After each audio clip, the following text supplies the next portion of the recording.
Hello বন্ধুরা, study motivation YouTube চ্যানেলে তোমাদের সকলকে স্বাগত। আজকে আমি ক্লাস 4 বাংলা বইয়ের আমার মার বাপের বাড়ি গল্পটির অনুশীলনীর সমস্ত প্রশ্নোত্তর করিয়ে দেব। আমি এর আগে অনেকগুলো গল্প ও কবিতার প্রশ্নোত্তর তোমাদের করে দিয়েছি। ভিডিও ডেসক্রিপশনের লিংক দেওয়া আছে এবং প্লেলিস্টও করে দেওয়া আছে, সেখান থেকে দেখে নিও। তাহলে চলো ভিডিওটি শুরু করা যাক। 1 নম্বর, রানীচন্দ্রের লেখা দুটি বইয়ের নাম লেখো। উত্তর, রানীচন্দ্রের লেখা দুটি বইয়ের নাম হলো ঘরোয়া, সব হতে আপন। 2 নম্বর, তিনি কি কি সম্মানিত উপাধি পেয়েছিলেন? উত্তর, তিনি কলকাতা বিশ্ববিদ্যালয়ের ভুবন মোহিনী স্বর্ণপদক এবং রবীন্দ্রভারতী বিশ্ববিদ্যালয়ের সম্মানিত ডক্টরেট উপাধি পেয়েছিলেন। 3 নম্বর, শব্দঝুড়ি থেকে ঠিক শব্দ বেছে নিয়ে উপযুক্ত স্থানে বসিয়ে শূন্যস্থান পূরণ করো। আমি একেবারেই তোমাদের বলে দিচ্ছি। 3-এর 1 দাগ, লাল লাল মোটা মোটা চাল দেখতে দেখতে টকবক করে ফুটতে আরম্ভ করলো। 3-এর 2 দাগ, ঢালু জমিতে থই থই জল। 3-এর 3 দাগ, নন্দীদের বাঁধানো ঘাট থেকে ধু ধু বিল দেখা যায় বহুদূর পর্যন্ত। 3-এর 4 দাগ, নৌকাও এগিয়ে চলে তরতর করে। 4 নম্বর, ডান দিক ও বাম দিক স্তম্ভ দুটি মেলাও। আমি দেখো এখানে সুবিধার জন্য 1 নম্বর 2 নম্বর করে নাম্বারিং করে দিয়েছি। আমি একবার তবুও রিডিং পড়ে দিচ্ছি। 1 নম্বর হবে বসে বসে দেখি। 2 নম্বর, হোসেন মামা হুকো টানতে টানতে এগিয়ে আসেন। 3 নম্বর, গাংচিল উড়ে উড়ে চলে। 4 নম্বর, ধলেশ্বরীর ঢেউ আছড়ে আছড়ে পড়ে নৌকোর গায়ে। 5 নম্বর, খালের জলের লগি ঠেলে ঠেলে নৌকা চলে। 6 নম্বর, বেলা থাকতে থাকতে পৌঁছাইয়া দিবা। 7 নম্বর, পাড়ার লোক ছুটতে ছুটতে এসে ঘাটে জমে। 5 নম্বর, নিচের বাক্যগুলিতে কোন বচনের ব্যবহার হয়েছে লেখো। 5-এর 1 দাগ, মা জলের দেশের মেয়ে। এখানে মা বলতে একজনকেই বোঝানো হয়েছে, তাই এক বচন। 5-এর 2 দাগ, 3 মাঝি স্বর মিলিয়ে বদর বদর হই বলে নৌকায় পাল তুলে দেয়। 3 মাঝি 3 জনের কথা বলেছে, তাই বহু বচন। 5-এর 3 দাগ, গ্রামের আবাল বৃদ্ধ বনিতা এসে ভিড় করে ঘাটে। আবাল বৃদ্ধ বনিতা বলতে একদম শিশু থেকে বয়স্ক মানুষ, তার মানে এখানে অনেক জনের কথা বলেছে, তাই হলো বহু বচন। 5-এর 4 দাগ, যে যার বাড়ি ফিরে যায়। এখানে তার মানে অনেক জনের কথা বলেছে, তাই হলো বহু বচন। 5-এর 5 দাগ, বাবন চাচার বড় ছেলে আলী হোসেন খা। উনি একজন মানুষ, তাই এক বচন। 5-এর 6 দাগ, সন্ধ্যাবেলার শাক বেজে ওঠে ঘরে ঘরে। এখানে প্রত্যেকের ঘরের কথা বলা হয়েছে, তাই হলো বহু বচন। 5-এর 7 দাগ, গোটা গ্রাম ভেঙে পড়ে আমাদের ঘিরে। গোটা গ্রাম, তার মানে হলো বহু বচন। 5-এর 8 দাগ, শুশুক ওঠে ক্ষণে ক্ষণে জলের ওপর। শুশুক মানে একটি ডলফিনের কথা বলেছে, তাই হলো এক বচন। 5-এর 9 দাগ, ধলেশ্বরী খ্যাপা নদী। ধলেশ্বরী একটি নদীর নাম, তাই হলো এক বচন। 5-এর 10 দাগ, মাঝিরা নাকি নুন বেশি খায়। এখানে মাঝিরা অনেকজন মাঝির কথা বলেছে, তাই হলো বহু বচন।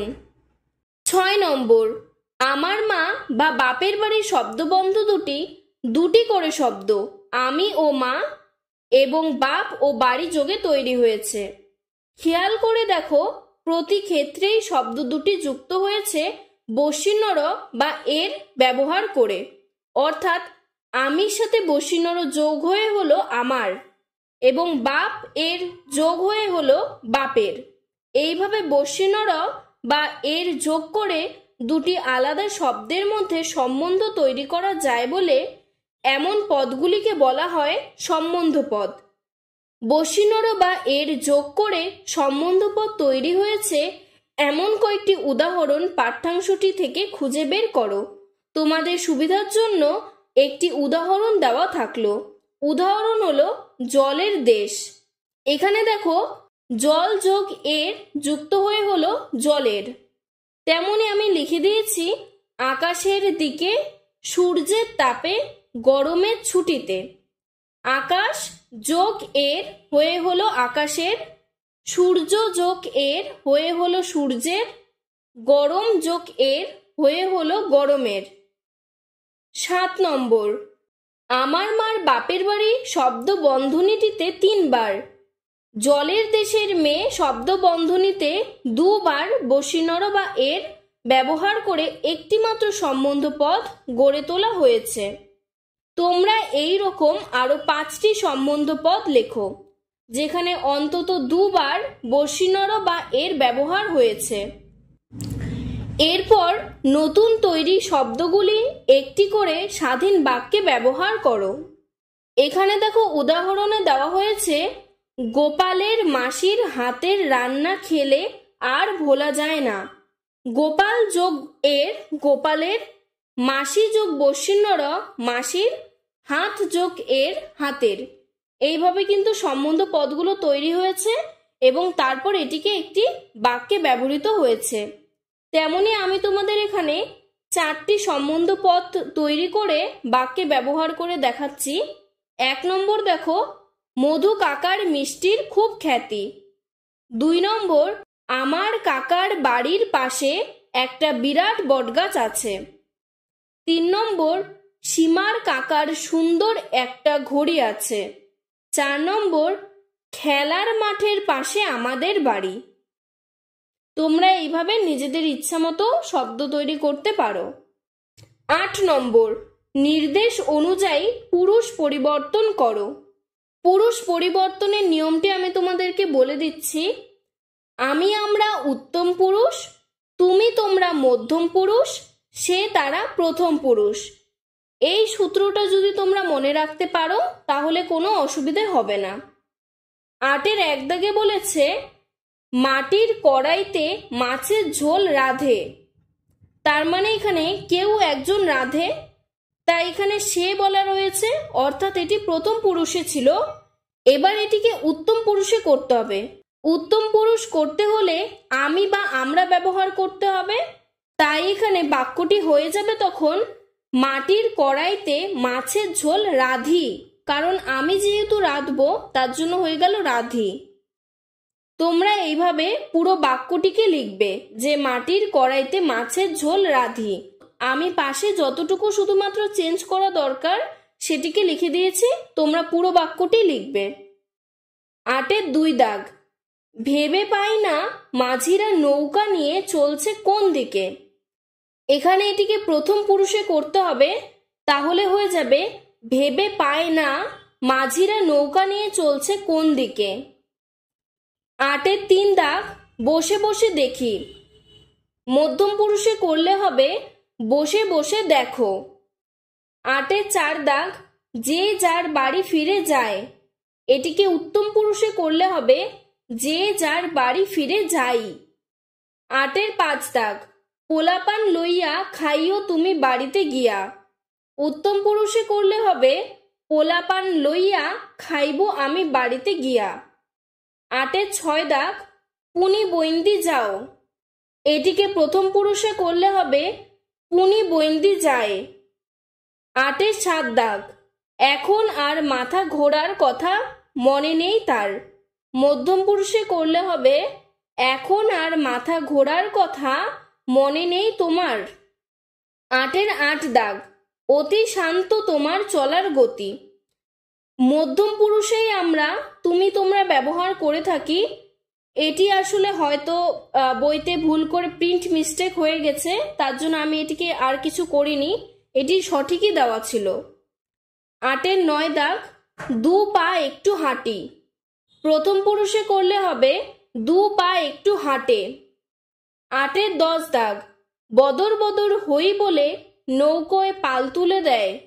উত্তম পুরুষে করলে হবে বদর বদর হই বলে নৌকোয় পাল তুলে দি। 9 নম্বর, নিচের শব্দগুলির বিপরীত লিঙ্গের শব্দ পাঠ্যাংশটি থেকে খুঁজে বের করো। দাদি, দাদা, মামি, মামা, ছোট বোন, ছোট ভাই, দিদিমা, দাদু, বড় ছেলে, বড় মেয়ে। দিদি, দাদা, বালিকা, বালক, বর, বউ, বৃদ্ধা, বৃদ্ধ, বান্ধবী, বন্ধু, লক্ষ্মী ছেলে, লক্ষ্মী মেয়ে, চাচি, চাচা। 10 নম্বর, নিচের বাক্যগুলির কর্ম খুঁজে বের করো। ক্রিয়াকে তোমরা সবসময় কি দিয়ে প্রশ্ন করবে, তাহলেই তোমরা এখানে কর্মটি পেয়ে যাবে। 10-এর 1 দাগে দেখো বলেছে মাঝিরা একে একে মাটির থালায় ভাত বেড়ে খেয়ে নেয়। কি বেড়ে খেয়ে নেয়? ভাত। এখানে ভাতটি উত্তরে আসলো, তাই ভাত হয়ে গেল কর্ম। 10-এর 2 দাগ, হোসেন মামা 1 কাঁদি পাকা কলা এনে নৌকাতে তুলে দেন। কি তুলে দেন? 1 কাঁদি পাকা কলা। তাহলে এখানে কর্ম হয়ে গেল 1 কাঁদি পাকা কলা, বা শুধু পাকা কলাও বলতে পারো। 10-এর 3 দাগ, এক মাঝি মাটির উনুনে কাঠ জ্বালে। কি জ্বালে? কাঠ জ্বালে। তাহলে এখানে কাঠ হয়ে গেল কর্ম। 10-এর 4 দাগ, মাঝিরা নিশ্চিন্ত মনে নৌকা ভাসায়। কি ভাসায়? নৌকা। তাহলে এখানে নৌকাটি হয়ে গেল কর্ম। 10-এর 5 দাগ, মা জলের দোলা সইতে পারেন না। কি সইতে পারেন না? জলের দোলা। তাহলে এখানে দোলা হয়ে গেল কর্ম। 11 নম্বর, রচনাংশ থেকে ঠিক ক্রিয়াপদ বেছে নিয়ে নিচের শূন্যস্থানগুলি পূরণ করো। আমি এখানে একেবারেই দেখো পাশে পাশে লিখে দিয়েছি। 11-র 1 দাগ, মাঝিরা জলের গতির ওপরে নজর রাখে। 11-র 2 দাগ, ধলেশ্বরী নদী এসেছে। 11-র 3 দাগ, হইচই উচ্ছ্বাস আনন্দে বাকি বেলাটুকু কেটে যায়। 11-র 4 দাগ, মুখে মুখে বার্তা চলতে থাকে। 11-র 5 দাগ, মা আর দিদি নৌকার ভেতরে শুয়ে পড়েন। 11-র 6 দাগ, রাম নাম নেন। 11-র 7 দাগ, বেশিরভাগ সময় ইলিশ মাছই থাকে। 11-র 8 দাগ, মা বাবন চাচা ডাকতেন। 11-র 9 দাগ, কার বাড়ির নাইওরি লইয়া যাও রে মাঝি। 11-র 10 দাগ, তখনও বর্ষার সব জল সরে যায় না। 12 নম্বর, অনধিক 2-3টি বাক্যে নিচের প্রশ্নগুলির উত্তর দাও। 12-র 1 দাগ, পাঠ্যাংশে কাকে জলের দেশের মেয়ে বলা হয়েছে? উত্তর, পাঠ্যাংশে লেখিকার মা পূর্ণশশী দেবীকে জলের দেশের মেয়ে বলা হয়েছে। 12-র 2 দাগ, ছই বলতে কি বোঝো? উত্তর, বৃষ্টি ও রোদ আটকাবার জন্য নৌকার উপরে তৈরি ছাউনিকে ছই বলে। 12-র 3 দাগ, কাদের সঙ্গে ছইয়ের বাইরে বসে থাকতে দেখা যায়? উত্তর, লেখিকাকে তার দাদাদের এবং মামার সঙ্গে ছইয়ের বাইরে বসে থাকতে দেখা যায়। 12-র 4 দাগ, কাদের বদর বদর হই বলে চিৎকার করতে দেখা যায়? উত্তর, নৌকার 3 মাঝিকে বদর বদর হই বলে চিৎকার করতে দেখা যায়। 12-র 5 দাগ, কোন নদীকে ক্ষেপা নদী বলা হয়েছে? উত্তর, ধলেশ্বরী নদীকে ক্ষেপা নদী বলা হয়েছে। 12-র 6 দাগ, বালির চরের প্রসঙ্গ পাঠ্যাংশে কিভাবে এসেছে? উত্তর, আমার মার বাপের বাড়ি গল্পে ধলেশ্বরী নদী পার হবার পর যখন লেখিকার মা মাঝিদের পাড়ে নৌকা থামাতে বলেন, তখন লেখিকা ও তার ভাই বোনেরা পাড়ে নলখাগড়ার বন বালির চরে ছুটোছুটি করে।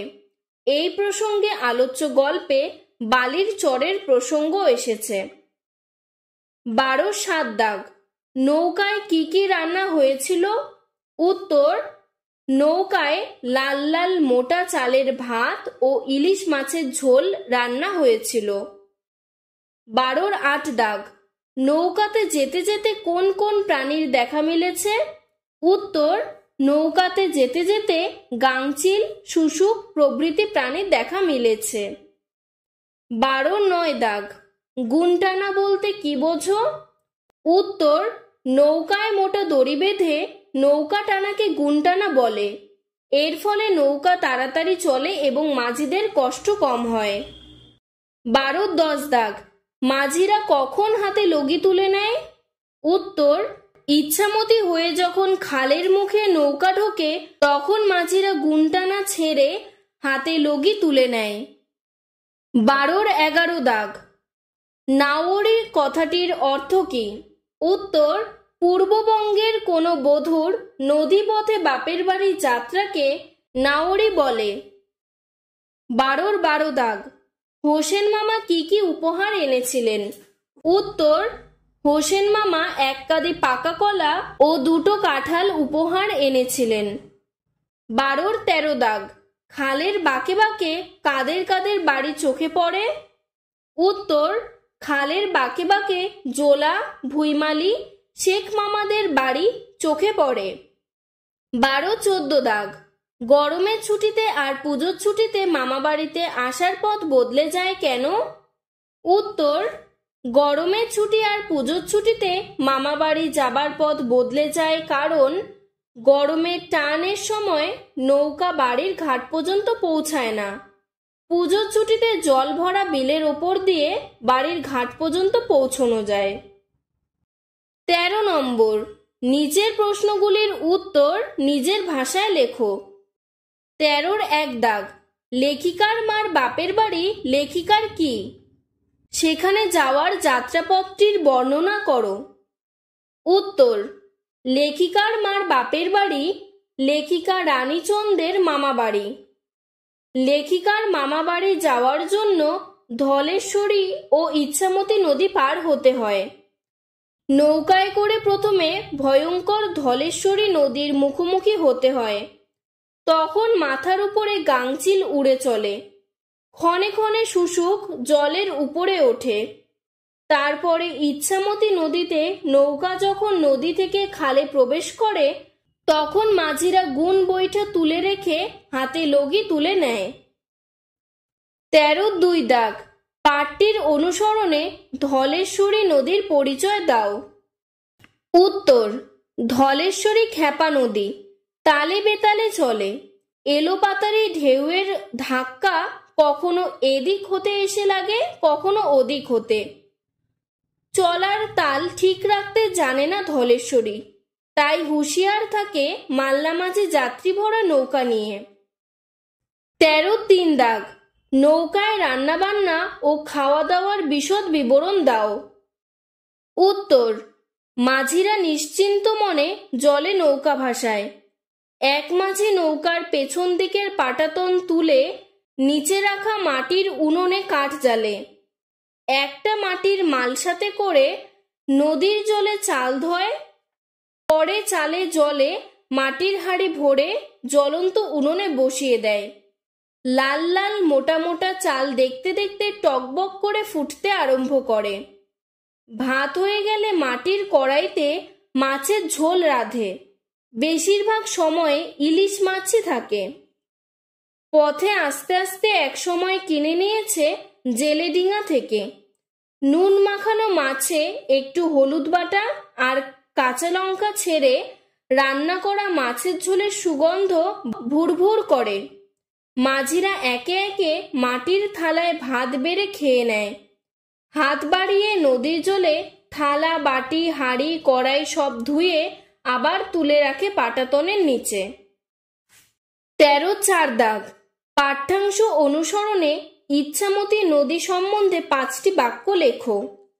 উত্তর, ইচ্ছামতি একটি লক্ষ্মী শান্ত মেয়ে। ইচ্ছামতিতে এলে তীরের দিকে নৌকা সরিয়ে এনে কম জল দেখে দুজন মাঝি হাঁটু জলে লাফিয়ে পড়ে। তীরে উঠে এবারে তারা গুণ টানতে থাকে। এইভাবে নৌকাও এগিয়ে চলে জলের উপর তরতর করে। 13-5 দাগ, লেখিকার দাদা মশাইয়ের পরিবারের সঙ্গে বাবুন খাঁদের পরিবারের সম্পর্ক কেমন ছিল? বিভিন্ন ঘটনা উল্লেখ করে তোমার মতামতের সপক্ষে যুক্তি দাও। উত্তর: রানীচন্দ্র রচিত আমার মার বাপের বাড়ি গল্পে লেখিকার দাদামশাইয়ের বন্ধু ছিলেন বাবন খাঁ। বড় ভাইয়ের মতো দেখতেন ইনি দাদামশাইকে। লেখিকার মা ডাকতেন বাবন চাচা বলে। বাবন চাচার বড় ছেলে আলী হোসেন খাঁ। নৌকায় লেখিকার মাকে দেখে বাড়ি থেকে এক কাঁদি পাকা কলা ও দুটো কাঁঠাল নৌকায় তুলে দেন। এর থেকেই বোঝা যায় যে দুই পরিবারের মধ্যে ভালো সম্পর্ক ছিল। 13-6 দাগ। লেখিকার মাকে কেন জলের দেশের মেয়ে বলা হয়েছে? উত্তর: লেখিকা রানীচন্দ্রের লেখা আমার মার বাপের বাড়ি গল্পে লেখিকার মামার বাড়ি যাওয়ার জন্য ধলেশ্বরী এবং ইচ্ছামতি নদী পার হতে হয়। তার বাপের বাড়ি যাওয়ার মাধ্যম ছিল নৌকা। বিয়ের আগে লেখিকার মা নদীর তীরে বাস করতেন, তাই লেখিকার মাকে জলের দেশের মেয়ে বলা হয়েছে। 13-7 দাগ। পাঠ্যাংশে বাংলার পল্লী জীবনের বিভিন্ন ধরনের মানুষের মিলেমিশে একসঙ্গে থাকার যে ছবি ফুটে উঠেছে তা নানা ঘটনা উল্লেখ করে লেখো। উত্তর: রানীচন্দ্র রচিত আমার মার বাপের বাড়ি গল্পে বাংলার পল্লী জীবনের এক নিখুঁত চিত্র ফুটে উঠেছে, যেখানে নৌকা খালের মধ্যে ঢুকলে তীরে বসবাসকারী মানুষেরা মাঝির কাছে নৌকা যাত্রীদের খোঁজ নেয়। পরিচিতরা তাকে খাদ্য সামগ্রী উপহার দেয়। খালের বাঁকে বাঁকে বসবাসকারী জোলা, ভুইমালি, শেখ মামারা লেখকদের অভ্যর্থনা জানায়। মুখে মুখে খবর ছড়িয়ে পড়ায় মুরলী ঘোষের বাসপার অবধি দিদিমারা এগিয়ে আসে।